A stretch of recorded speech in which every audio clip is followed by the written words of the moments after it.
Welcome to the Fourth Branch program. Glad you can make it. I am MD. This program is dedicated exclusively for those with common sense, a spirit of patriotism, and a determination for a more perfect union. Stay tuned as we begin the discussion of a very important, interesting, and enlightening topic. Hope to hear from you soon. Happy listening.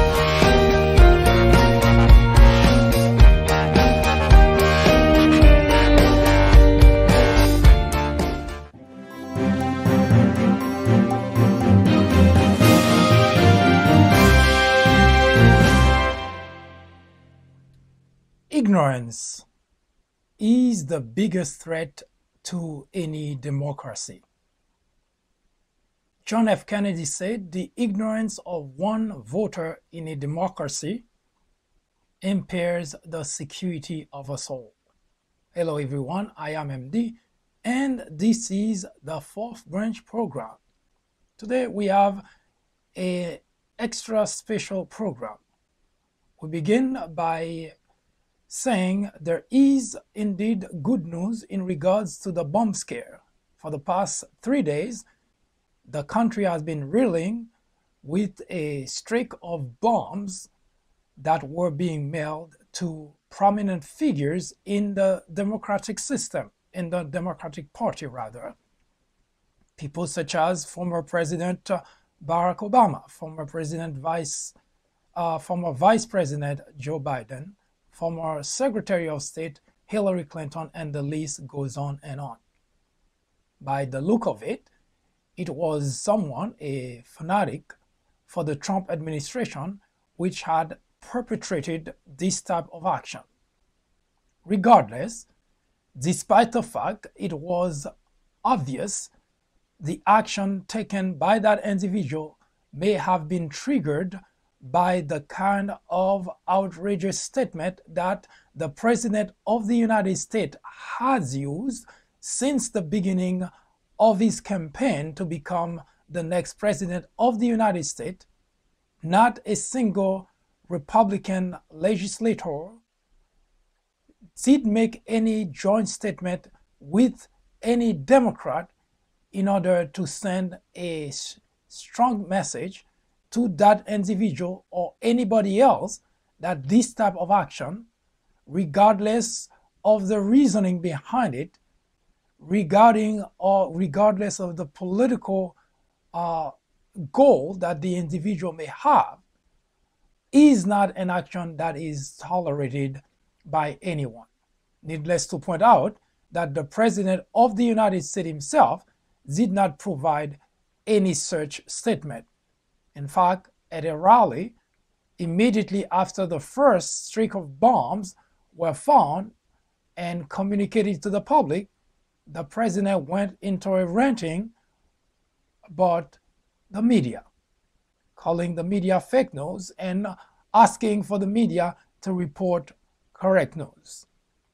Now, we will look at, we already mentioned that the perpetrator, at least so we hope, has been caught, and we will provide you a little bit of detail to that effect. But first, an announcement.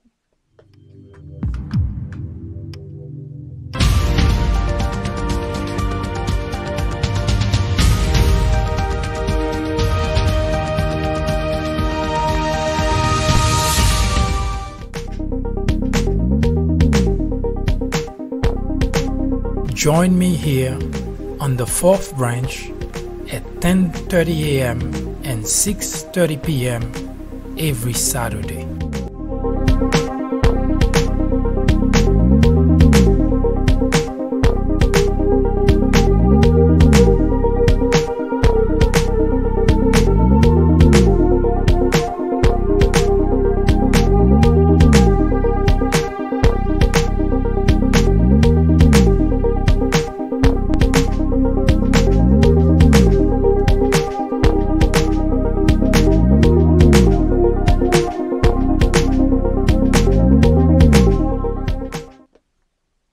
Here is in gist how the news was reported by Reuters.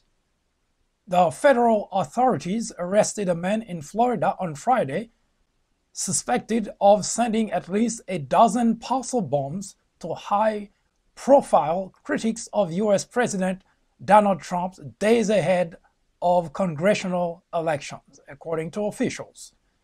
Two federal law enforcement officials named the suspect as Cesar Sayoc, born in 1962.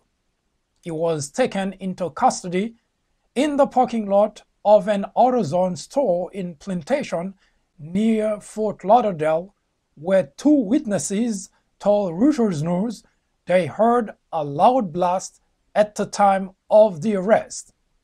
Local television stations showed investigators using a large blue tarp to cover a white van that was plastered with decals and stickers before removing it on the truck. A federal law enforcement official said more arrests could follow. Another law enforcement source said charges would likely be brought by federal prosecutors in Manhattan. The U.S. Justice Department was due to hold a news conference at 2:30 p.m. Eastern Standard Time, according to a spokeswoman.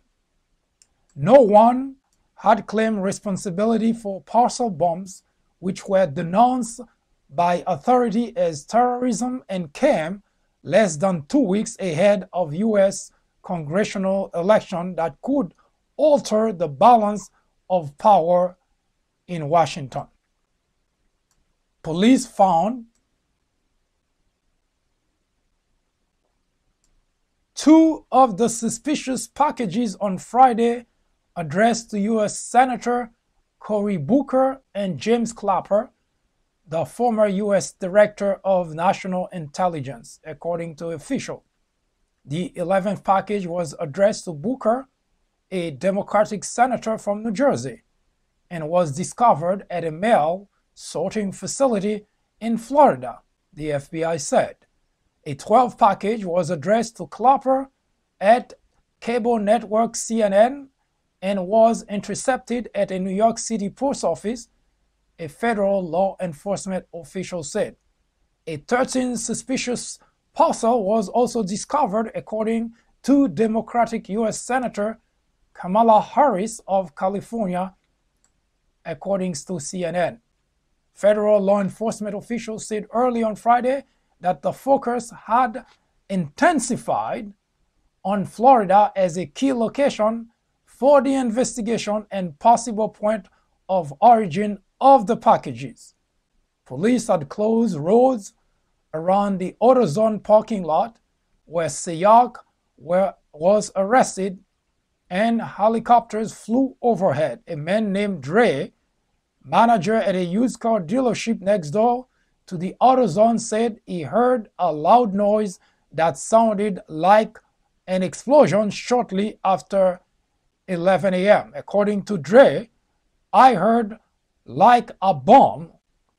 Dre, who declined to give his full name, said in a telephone interview, I opened the door and saw FBI there. Dre said they were told by FBI agents to stay inside as the area was on lockdown. A woman who lives nearby and declined to give her name said she was in her yard weeding on Friday morning when she heard a loud bang, saw smoke, and heard a lot of shouting. Swift justice. Florida Governor Rick Scott said he had been briefed on development in the investigation.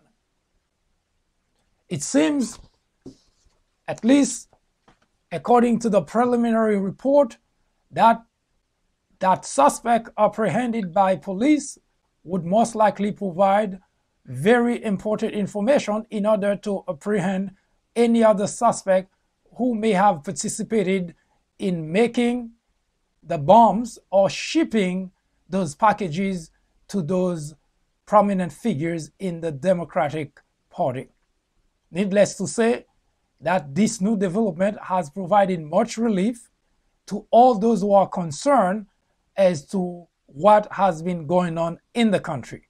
This is not the end of it. As previously said, at 2:30 p.m. Eastern Standard Time, authorities in Florida, FBI, as well as other law enforcement, would give a press conference in which they will provide much more detail as to what has transpired since the arrest of Sayegh.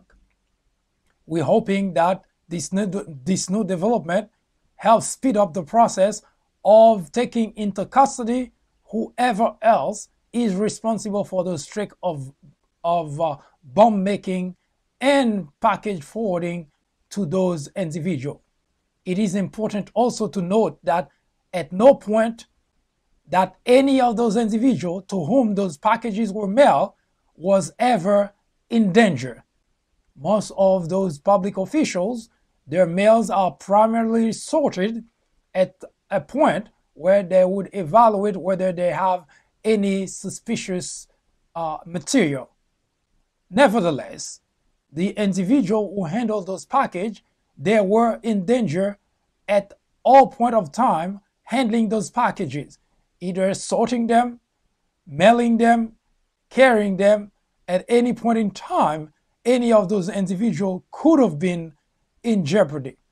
So at 2:30 p.m., we're waiting for much more detail from law enforcement and from FBI to get a good understanding as to why that individual or anybody else connected to the streak of bomb making and sending to those officials, former officials, as to what the focus or what the idea was. Was it a Lone Ranger, or is it something much deeper than just a deranged individual who is gung-ho about making certain that Donald Trump is no longer criticized by those who call the president on all his outrageous statement, behavior, and scandal in the administration? When we come back, we will provide you with details as to what exactly that means for the country. The election is not going to stop. The midterm election will go forward. Many people have expressed their opinion to this regard, and we too have prepared a special report in regards to the bomb scare that has been going on in the country for the past 72 hours. I'll be right back.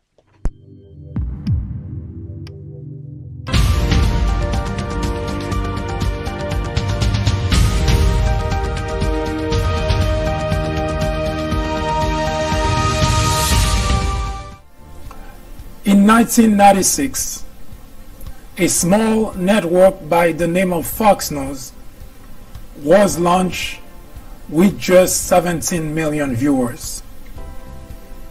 Today, with over 100 million people watching regularly, Fox has become the greatest threat to our democracy, constantly bombarding the airwaves with false information, distortion of facts, and outright lies, presenting to its audience as news.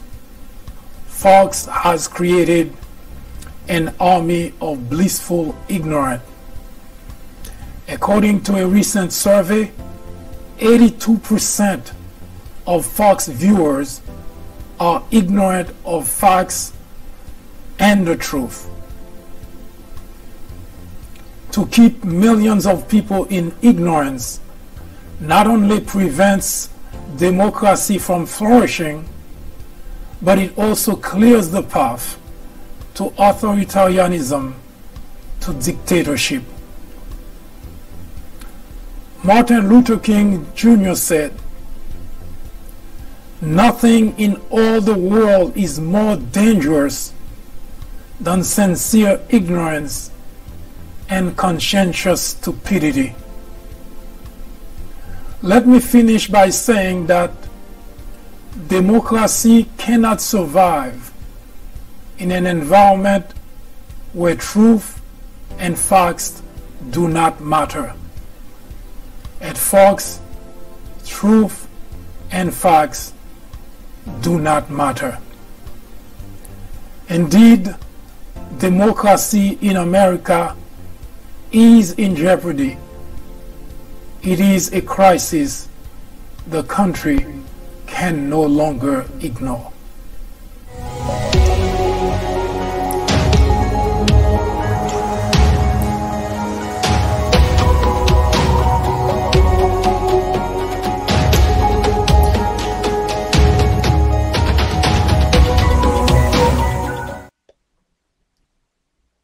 We just learned that the NBC had canceled the Megyn Kelly show. Again, NBC had canceled. It's the 9 a.m. show. The Megyn Kelly show.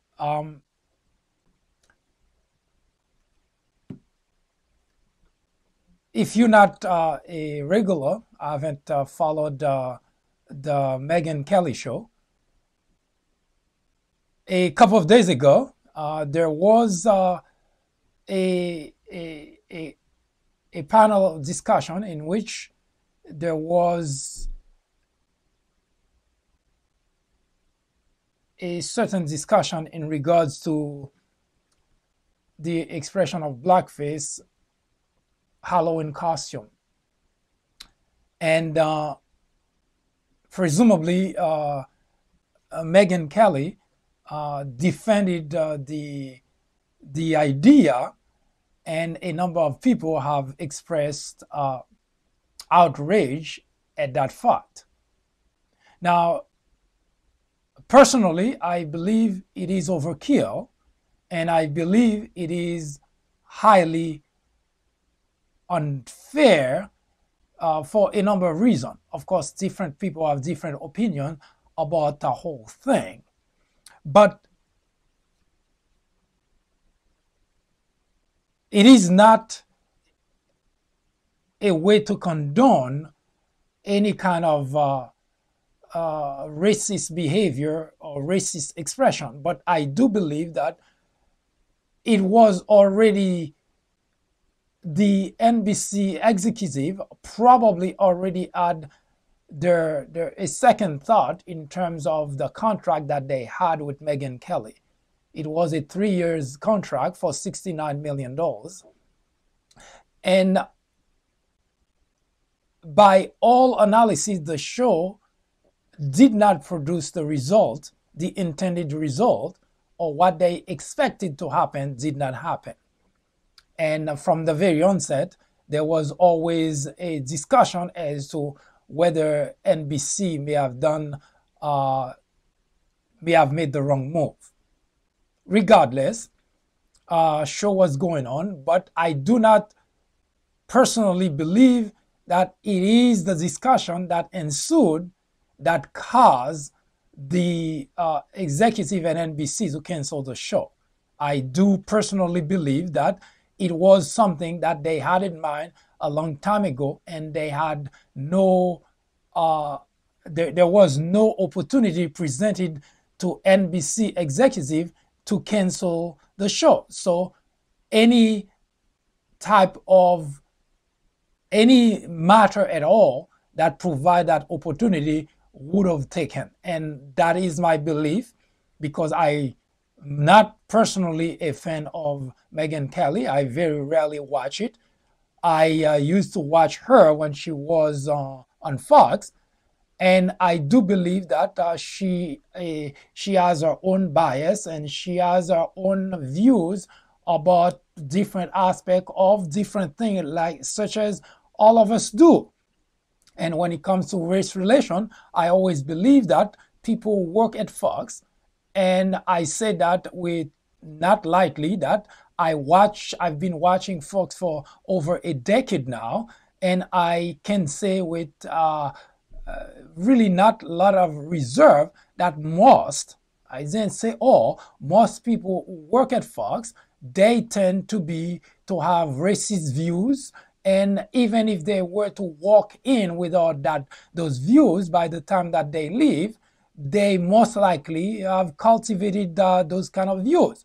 So it was never a surprise to me that Megyn Kelly has this kind of view. But to be fair, I personally did not hear anything that she said that would have deserved for the show to be canceled. So having said that, let's take a quick look at the report itself, and we will come back and talk a little bit about it, because today we are putting our focus on the bomb scare. But since the news came out, it's fitting to give it a second look. Take a look. With news of her departure from NBC coming out now, all eyes are on what happens next for the morning anchor. I'm Megyn Kelly, and I want to begin with 2 words. I'm sorry. This morning, NBC News host Megyn Kelly in talks with the network about her imminent departure. That, according to a source familiar with the situation. Her apparent exit coming just days after Kelly made controversial comments on her show, defending the use of blackface in a panel discussion on a university's crackdown on inappropriate Halloween costumes. But what is racist? Because truly, you do get in trouble if you are a white person who puts on blackface on Halloween, or a black person who puts on whiteface for Halloween. Like, back when I was a kid, that was okay as long as you were dressing up as like a character. In a statement, NBC News saying, given the circumstances, Megyn Kelly today will be on tape the rest of the week. In a pre-scheduled company meeting earlier this week, NBC News chairman Andy Lack telling staff members, I condemn those remarks. There is no place on our air or in this workplace for them. I'm sorry. On Wednesday, Kelly offering a tearful on-air apology. Given the history of blackface being used in awful ways by racists in this country, it is not okay for that to be part of any costume, Halloween or otherwise. On social media, reactions to Kelly's reported departure mixed. Thank you, NBC, for doing the right thing. Others saying she apologized, she showed understanding, and will learn from it. Now, growing speculation this morning over what will happen to Kelly's reported $69 million 3-year contract. Sources familiar with the situation tell NBC News that conversations have already started about Megyn's exit. The exact details. This report that you just heard, of course, was filed prior to the NBC information earlier that mentioned that the Megyn Kelly show has been canceled. As you can see, it is not her conversation. Sitting with a panel discussing a topic was not inflammatory. It's not one of those individuals, just like when you watch on Fox, that comes out and blatantly show racism. It was a conversation, and I failed to understand. I really failed to understand, as a black person, the logic that the NBC executive had to cancel the show based on what you just watched. And whether her apology was sincere or not is not for me to say. It's totally irrelevant. First, there is no ground when you think about it, for someone that you have, which means you value the person to have a contract, 3 years contract of $69 million, and to be looking at that and say this is the reason to cancel the show, nobody is naive enough to believe that's the case. That was an opportunity presented. There was no way for the executive to cancel the show. The opportunity presented itself, and they used that opportunity. Now, it is not up to me to say that other people shouldn't feel a different way. I'm not arguing that. But as a black person, I personally could not see how that conversation that you just watched could have been used in order to get rid of an individual. Of course, the news is already out. NBC already put the information out that the show has been canceled. So hopefully that she'll get another spot someplace else, and I hope quickly, because again, as I say, I'm no fan of Megyn Kelly, but I do not see the logic behind canceling the show based on that alone. Now, as I mentioned, other people have different views about the whole aspect of what had transpired. Now, listen to Gayle King, who was on Stephen Colbert the other day, and she seemed to feel that Megyn Kelly may have gone too far.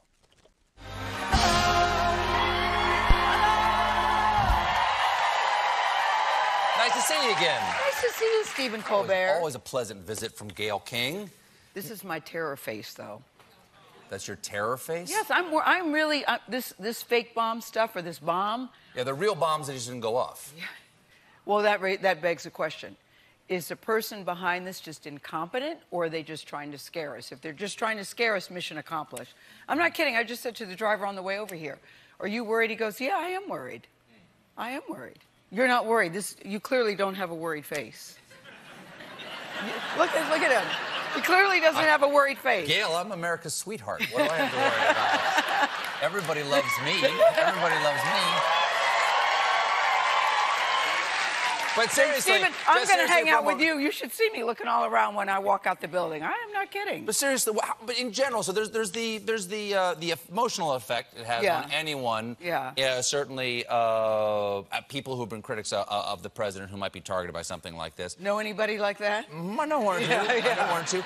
But I'm not even a critic, and I'm worried. I'm not even a critic, and I'm worried. Listen, it's not our job to criticize or make an opinion. We just give you the facts and let you, the audience, decide. So I don't even call myself a critic. I don't even call myself a critic, and I am worried.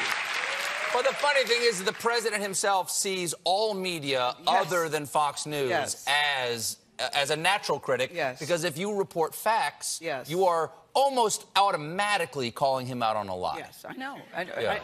Well, wait.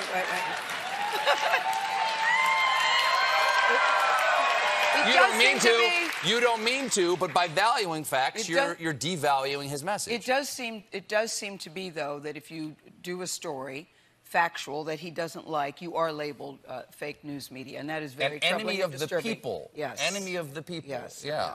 What does it feel like? I'm sure this has happened to you in the past, and certainly it happened to CNN, which is right around the corner here in New York. When the news media itself becomes the story, because that's supposed to be the sort of thing that reporters, journalists avoid. Tell the story, but not be the story. I was going to say, I try to go my whole life, Stephen, and never be the news story. And I mean this very sincerely, but lately, you know, we have found ourselves members of the news media. You know, Megyn Kelly today is a story. We have the whole Me Too movement. That's a story. I try to go my whole life and never be part of the story. But I just think that's how it is, and it's our job to report that, too. Even when we're the story, it's our job to report that, too. Hard to be objective, As difficult as it may be. Hard to be objective. Hard to get your emotions out of that when you're the story. Well, you know what I think? I think everybody sitting on TV that you watch has an opinion. They have an emotion. You know, and sometimes I'm biting the inside of my cheek so that my emotion doesn't come out because I want to say, this is freaking crazy. But that's not my job to do. But yeah, it's hard to do. It's hard to do. Speaking of friggin' crazy, you You brought up the Megyn Kelly story just a moment ago. Well, because it's a story today. Yeah. Is a story today, and I think she's left NBC. Is that the story? We don't know. So it has not been confirmed. There are all sorts of rumors. There's all sorts of speculation. I suspect that before this week is over, I think that, you know, I don't think she will be at NBC, but I do not have anything to report of that at this time. But let's just say this: it's not looking good for Megyn Kelly. I will say that. What did you make of her initial statement and then her apology? You know, listen, I have blackface 24/7, so it is never an issue for me. I thought her Andy Lack, who runs NBC, summed it up very nicely when he said, you know, it's a very unfortunate thing. I know Megyn Kelly. I happen to like Megyn Kelly. She and I, Stephen, went to the Kentucky Derby 2 years ago, and we bonded. I think she's a very smart cookie, very smart at what she does. But I think she clearly stepped in it. She made a terrible mistake, and I was surprised that she would make a mistake of that kind. Right, because she's very smart. She's an attorney. She does seem to be a smart person, but it seems smart. like an odd cultural cul-de-sac to have grown up on. That the conversation that blackface is bad never drove by your house. No. I agree. And I didn't like it when she said Santa Claus is white. She said a couple of things. And Jesus is white. Yeah. No, so she has said a couple of things. Sure. She said a couple of things. Couple, three. But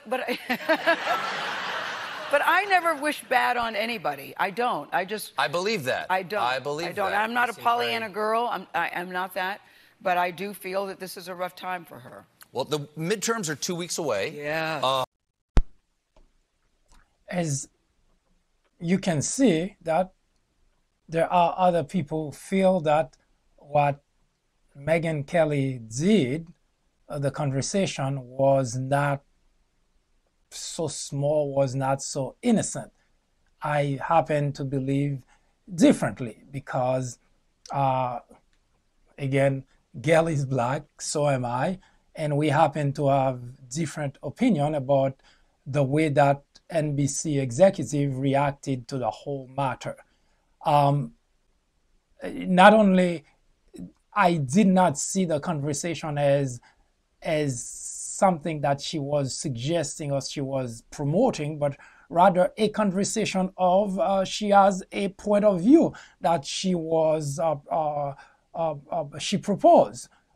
There was a panel of 4 or 5 people, and each individual had a point of view, which to me did not seem to cross any line.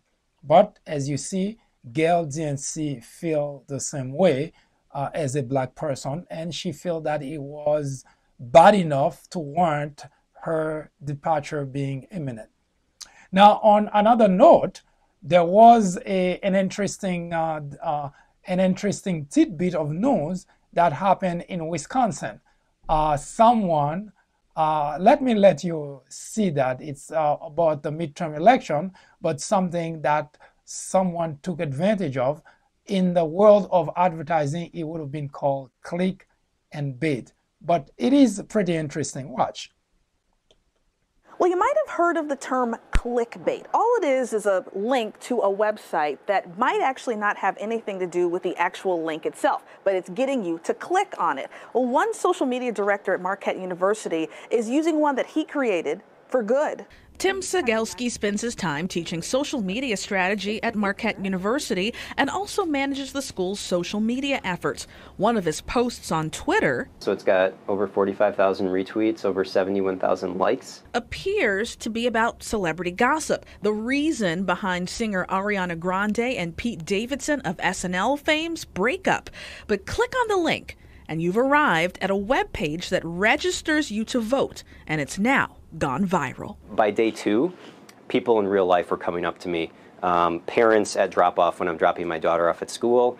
Coworkers were stopping me in the steps. And actually one person even shouted at me out of his car. The tweet is so popular that even celebrities are talking about it. Online, the post has translated into more than 7 million social media impressions and successful voter registration. Lots of people replied to my tweet and actually sent me screenshots of their registration. He says using this method for good is a mission accomplished. People are busy, they're paying attention to entertainment news, gossip, and that's totally fine. But we have a midterm election coming up, so thought I'd just give people a gentle reminder. And another gentle reminder, Election Day is on November 6th. In Milwaukee, Melinda Davenport, WISN 12 News. I'll be right back.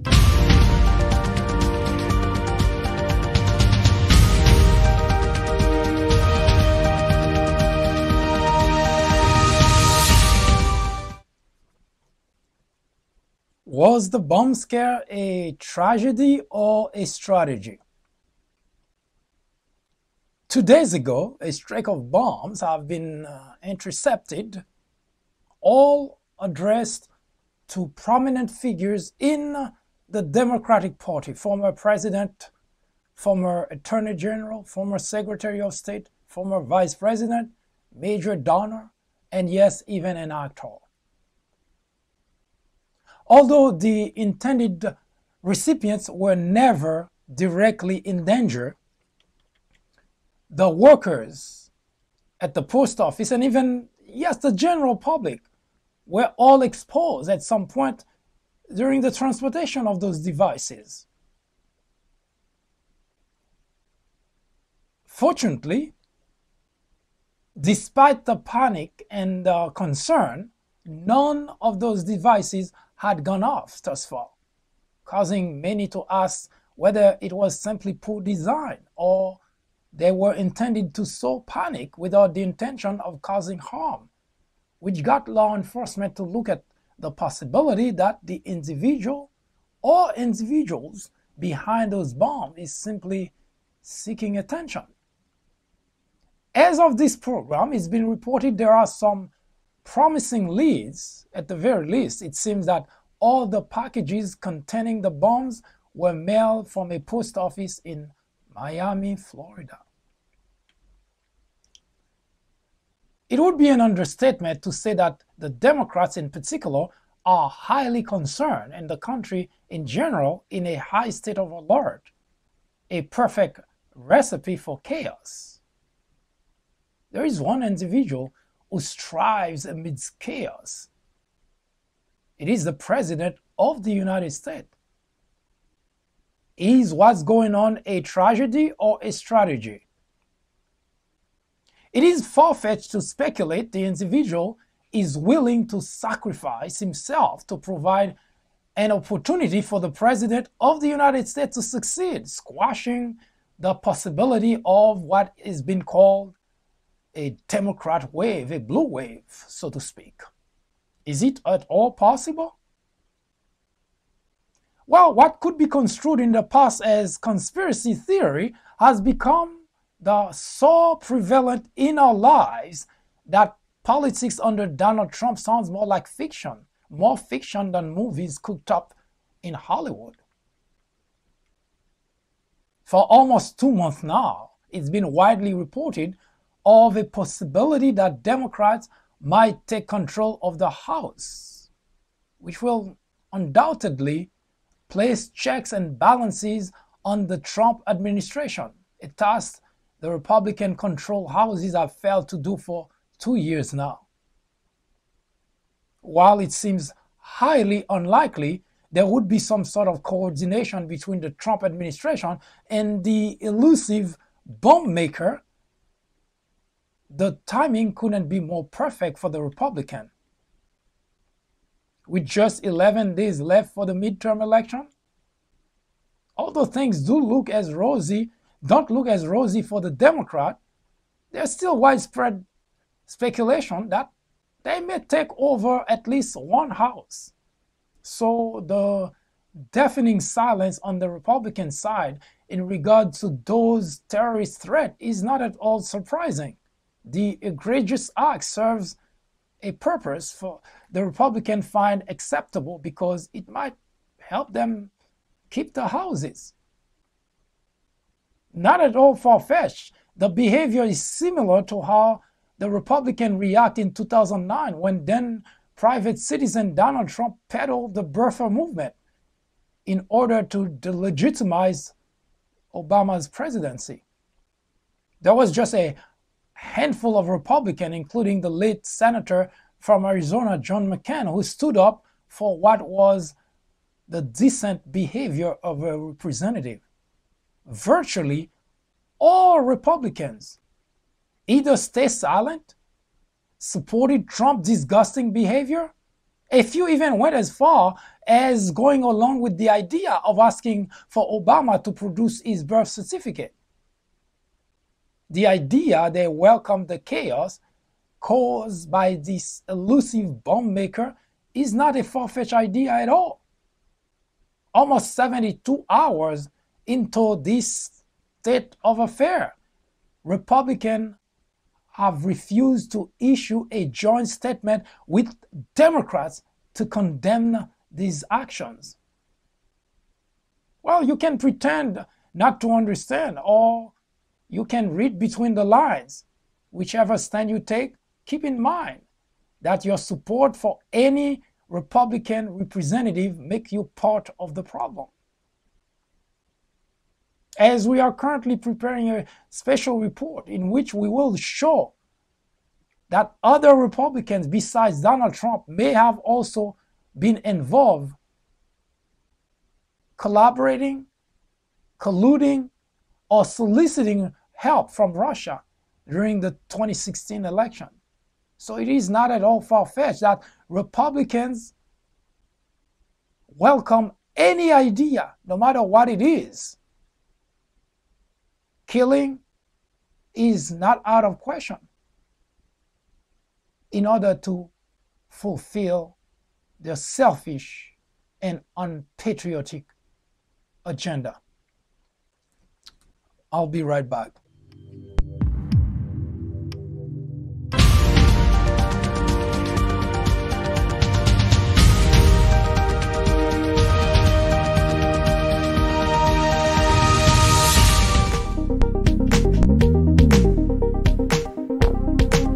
Join me here on the 4th branch at 10:30 a.m.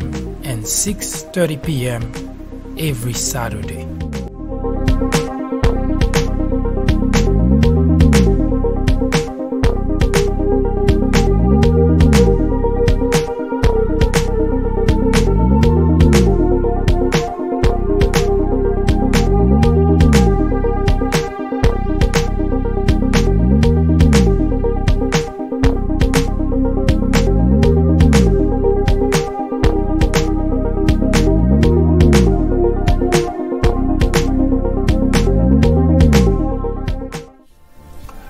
In 1996, a small network by the name of Fox News was launched with just 17 million viewers. Today, with over 100 million people watching regularly, Fox has become the greatest threat to our democracy, constantly bombarding the airwaves with false information, distortion of facts, and outright lies, presenting to its audience as news. Fox has created an army of blissful ignorance. According to a recent survey, 82% of Fox viewers are ignorant of facts and the truth. To keep millions of people in ignorance not only prevents democracy from flourishing, but it also clears the path to authoritarianism, to dictatorship. Martin Luther King Jr. said, "Nothing in all the world is more dangerous than sincere ignorance and conscientious stupidity." Let me finish by saying that democracy cannot survive in an environment where truth and facts do not matter. At Fox, truth and facts do not matter. Indeed, democracy in America is in jeopardy. It is a crisis the country can no longer ignore.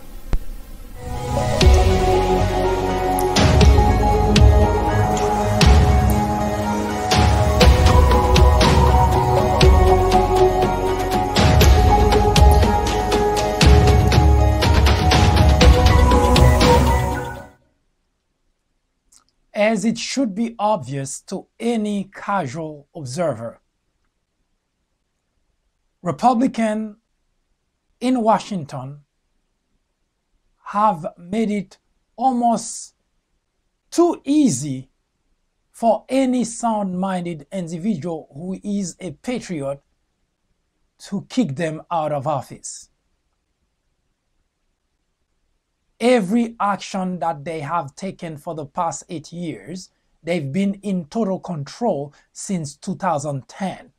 Every action that they have taken, every legislation that they have passed has been opposed by a majority.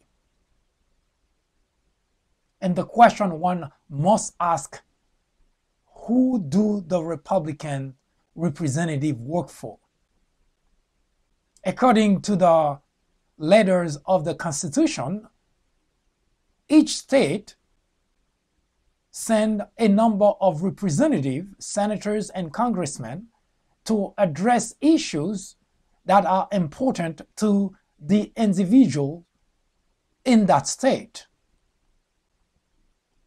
In other words, it is expected that representatives from each state would act in such a way that their action would reflect the wishes of the constituent they represent. It is not necessary to be a genius to figure out that Republican representatives have been doing just the opposite. Just recently, for instance, the passing of $1.5 trillion tax cut for large corporations and wealthy individuals were opposed by 60% of the people living in this country. The Obamacare that they have been trying to kill, to repeal, have been embraced by more than 56% of the population and growing. They have tried many things to get rid of Obamacare, and yet the constituents continue to embrace a policy which benefits them, and yet Republican representatives want at all costs to get rid of it. So the question still remains, who do the Republican legislators in Washington work for?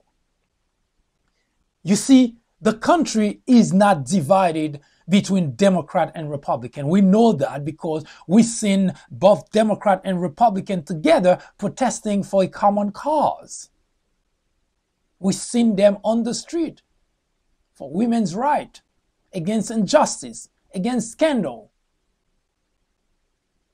And yet, the very individual, the representative, who's supposed to act on behalf of the people, they are the one who seem to be completely out of touch.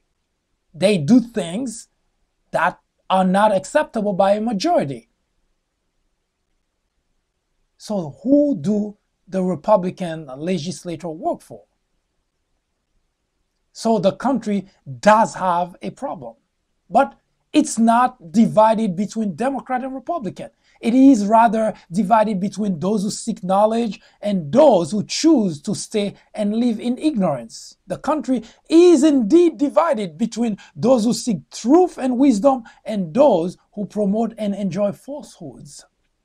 Those who have made use of their brains and those who have simply outsourced theirs. You see, the United States of America is in dire need of a leader. Yes, we are in need of a political leader, a leader who knows the way, a leader who can show the way, and a leader who is willing to go all the way.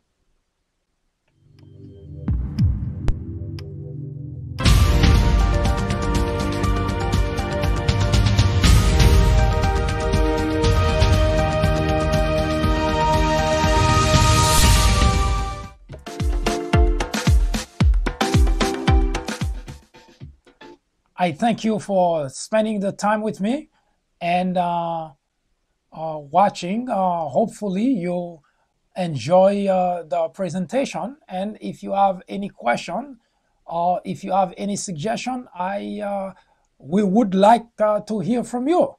And we're hoping that this program, the Fourth Branch, as mentioned at the beginning of this program, every time we have the opportunity to do so, it is a program which is dedicated for those with common sense.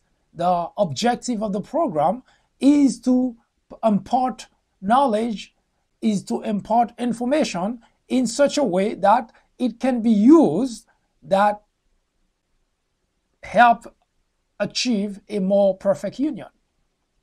We're not here to decide or to tell you which party to belong to. Our primary objective is to provide information about topics which may be in the news, but topics which impact your life. We discuss issues, we debate issues, and we present information, factual information, which most of them would be able to verify pretty quickly. Just by Googling. And we're hoping that this will help you make a decision that is good for you, good for your family, and good for the future generation. Once again, thank you for being with us. I hope to see you again next time on the Fourth Branch program. Tomorrow, our program starts at 10:30 a.m. and also we have a repeat at 6:30 p.m. So we hope to see you tomorrow on the Fourth Branch program, in which we will continue the discussion of the entitlement system. Have a good day.